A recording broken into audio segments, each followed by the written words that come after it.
Let's back to the figure, bro. Go back to the figures, ha? Tingnan nyo kung kaya pa to ni BBM. Foreign direct investments bagsak by 40.5% this year. So, ng 2022, net foreign direct investments, US dollars 9.2 billion. 2024, 8.93 billion. August 2025, todo bagsak, 494 million. Abay, kung negosyo ito sarado nyo na yung tindahan nyo. Sobra naman lugi ito. Ano ang foreign direct investment, di ba? Yun yung mga nagpapasok ng capital dito sa ating bansa na galing sa labas. O, example, yung mga gagawa ng mga factory dito. O kaya magtatayo ng mga hotel dito. Galing sa labas ng bansa ang mga kapital. 40.5% ang bagsak? Halos kalahati? Bakit? Hindi ba klaro pa? Klaro na yan. Obvious na yan. Dahil sa corruption. Which is already world famous na tayo. Mr. President, world famous ka na. This is the worst country sa corruption. Sa corruption index ngayon, rank 33 na ang Philippines. O, di ba?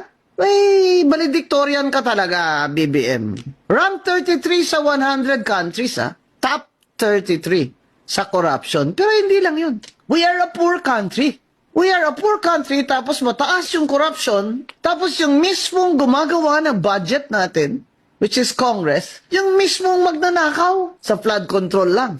Ang total ng mga infra at saka flood control, saka substandard na mga projects, dahil sa kickbackan, di ba ang total nila is around 1.9 trillion? Oh, ang laki nun ha! Kasi yung budget mo sa GAA is around what, 6 trillion? For this year? Pero magkano doon ang binabayad mo sa utang? Dapat bayaran yung mga utang Hindi pwedeng hindi bayaran ng utang. Kasi pag hindi mo binayaran ng utang, hindi ka na makakautang uli. And that's Secretary Recto say, out of 2.7 trillion na uutangin natin this year, 2.6 trillion of that will go to the operations of the government. Abay, mauutang pala kayo para lang isweldo nyo at papaanda rin tong gobyernong korap na ito, abay, magsasara nga kayo. Tapos, mga tao, pababayarin nyo. Dagdag na naman ang tax. Government workers, employees, are paying what? On the average, 32%? Flat.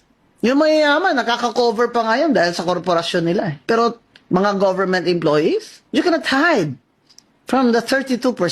Tapos, nanakawin nyo lang.